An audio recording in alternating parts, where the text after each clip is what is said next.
All right, folks, welcome to Reloading 102. In this episode, we're going to look at brass prep. If you have not already seen episode 101, go back and check it out. I got into the anatomy of a cartridge and the equipment that you will need to reload. Now, one quick note I want to make at this point is to the importance of record keeping, because once you start to fire brass and build different loads, you're going to be using different charge weights with different bullets. You're going to have different boxes of brass, and you need to know how many times each piece of brass has been fired, and you're going to want to keep track of the different loads that you're developing. So there are multiple different ways to do this. If there's enough interest, I will do an entire episode on record keeping, but I'm just going to say at this point, at the bare minimum, keep track of how many times each piece of brass has been fired so that you know moving forward. There's two main things we're going to look at today, and that is brass prep for new, never been fired brass, and fired brass. They're essentially the same, but there is some minor differences between the two. For new brass, we have 4 discrete steps. We're going to expand the neck, trim the brass, put in a primer, and then we're going to brush the necks. Now, there's a couple different options with fired brass, and I'm going to talk about the first 2 steps and how they kind of are interdependent. So that's deprime or decap and clean. If you're going to tumble your brass, which I do not, and we can get into why later, you are going to want to deprime first. Because I don't tumble, I deprime when I resize. That leads us into the cleaning or the tumbling. All I do is wipe off the exterior of the case with a little bit of acetone. I do not tumble. The real quick explanation of that is that there's some pretty good evidence to show that leaving the residue on the inside of the neck of the case provides a really good dry lubricant for the bullet. You get less variability in the tension that the neck applies to the bullet with that carbon lube left in there from the previous bullet's firing. Now, there's a lot of argument about that on the internet. If you feel differently and you like to tumble your brass, you go right ahead. I don't. The next step is also somewhat controversial. I do not anneal, and there's been quite a lot of evidence shown it's really not necessary anymore, and you're not getting an improvement in brass life or accuracy. Now, I have not done these tests myself. We're going to wait until the 300 series of episodes to get into that kind of stuff, but I have not seen a significant difference at this point, and so I personally do not bother annealing. At this point, we jump into resizing. When you fire your bullet, it expands the case.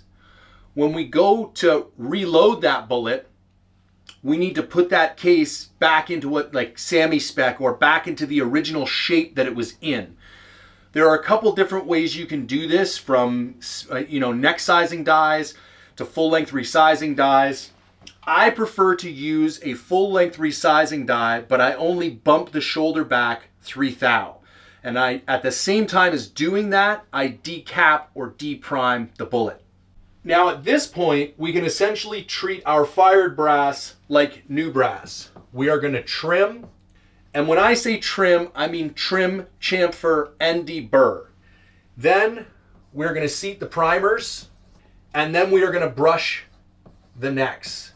And when you have done all of these steps to your fired brass, or all of these steps for your new brass, you are then set to load with powder and seat bullets. And let me tell you why, other than just having a nice structure, I choose to separate the segments like this.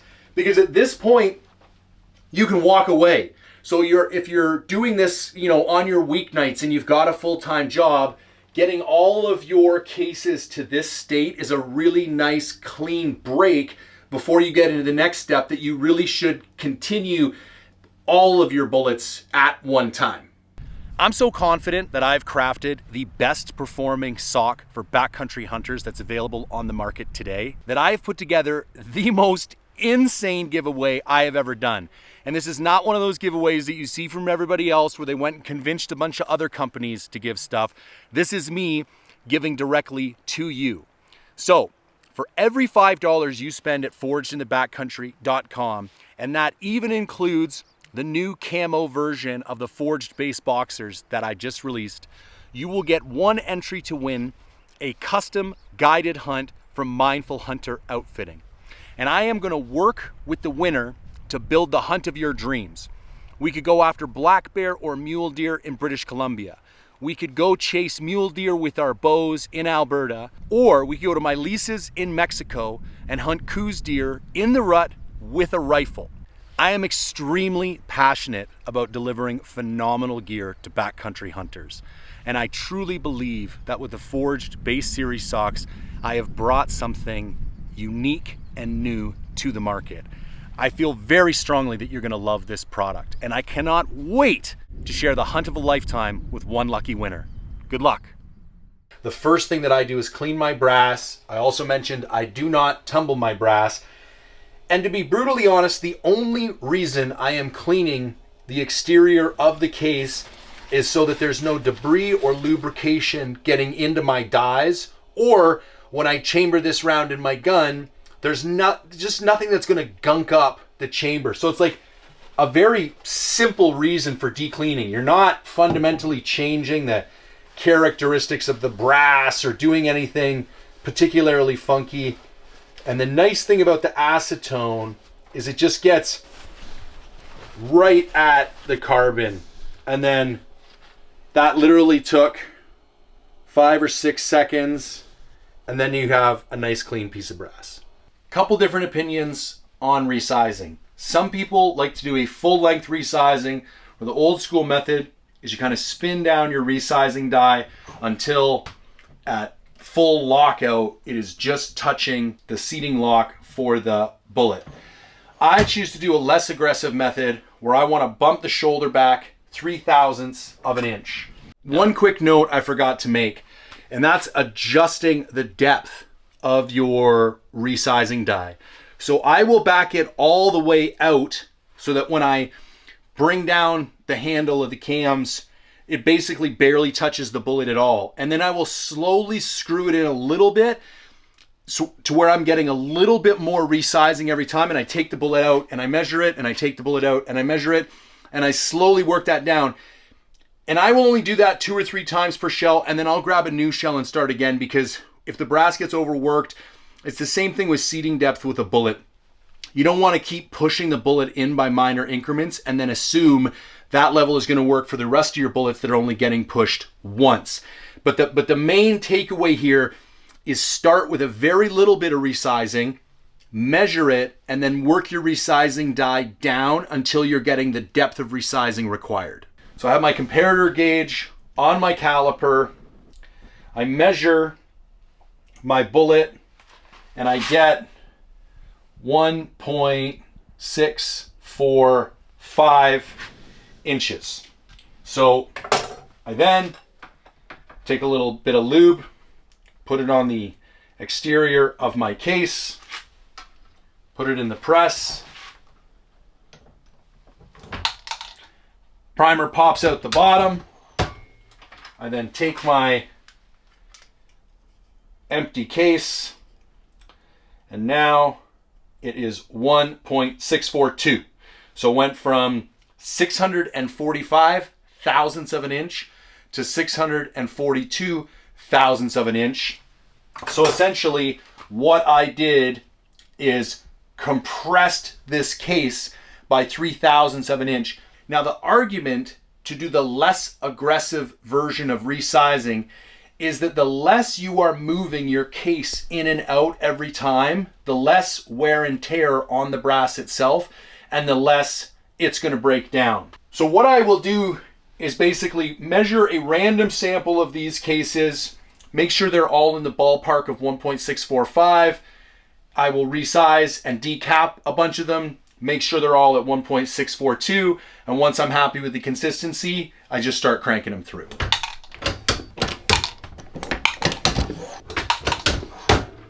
I have all these resized.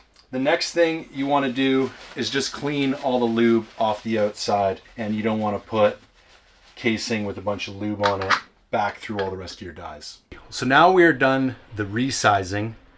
and we need to adjust neck tension. So I want you to think about it like this. What resizing does is adjust the shape and the length of the exterior of the casing.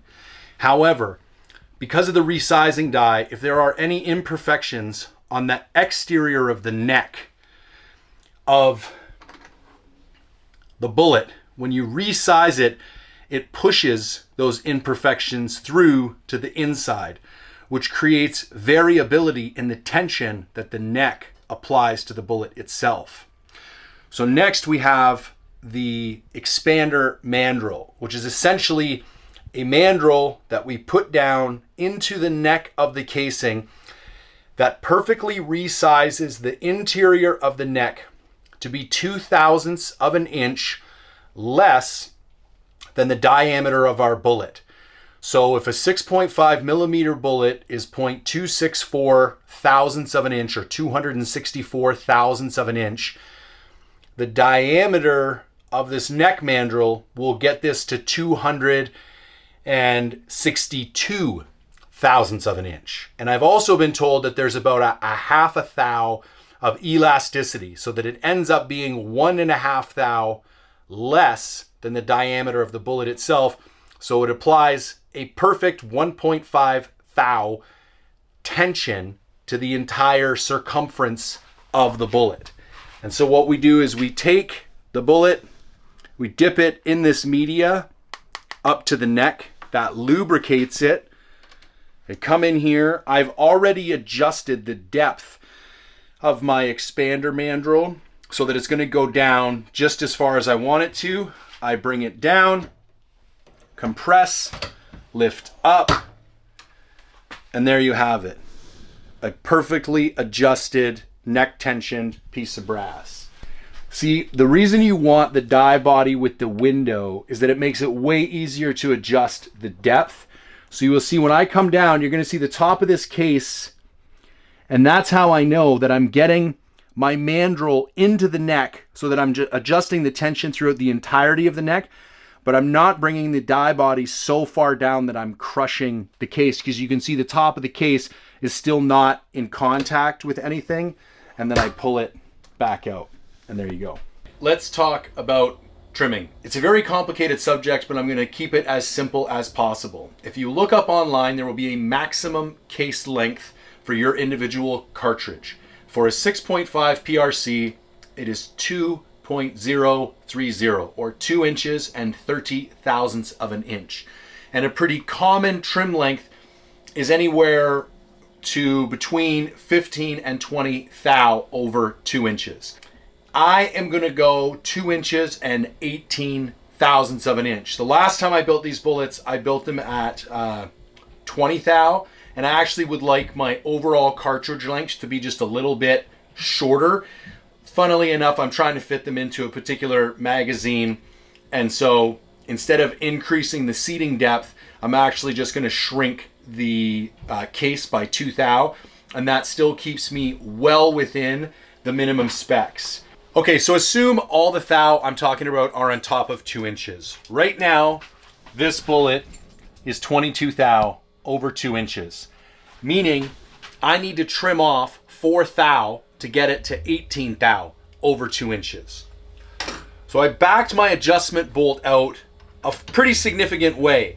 So you'll see on the first pass here, I'm not even getting anything off of this. And that's because I want to make sure it's not so tight that I go past my desired length. So I back this out, and then you can loosen this nut back here, and that will put the bolt a little bit deeper in. Made some adjustment to the adjustment bolt to adjust how far this is able to go in, and you can see now that case length is 18 thou over 2 inches as opposed to the 22 thou that it was supposed to be. So now what I will do is I'll measure the first 3 or 4, and then once I'm confident it's cutting to the same length every time, I'll just punch through the rest of these cases. So the reason they call this a 3-way trimmer is that the trim adjusts the length of the neck. The second way is a deburr, which puts a slanted bevel on the inside of the neck. and then it chamfers, which is an external bevel on the outside of the neck. And the whole reason you're doing this is to create a perfect amount of friction for that bullet to leave the neck of the case every single time. Much like the trimming conversation, the primer seating depth conversation can be really complicated, but it doesn't have to be. If you just follow the basic instructions on this 21st century primer tool, it's going to get you close enough to the precision that most of you require. That's all you need to do. When you get more familiar with it, you're going to be able to feel how much the primer is being crushed as it gets seated in. You kind of want it just under flush, just buried a little bit. But basically, you just take a primer, load it up with the purple side up, slide your casing on. You can squeeze it, and right about here, I feel it kind of reach maximum depth. And that last little squeeze gives me my little bit of crush. And then if you want to get really scientific, you can zero out your calipers, and you'll notice on the end of your calipers, you should have a little measurement stick, and you should measure, somewhere between 2 and 5 thou seating depth for your primer. And you can even just run your finger over this to make sure that the primer is not extruding past the edge of the case, and you're fine. It's going to work plenty good.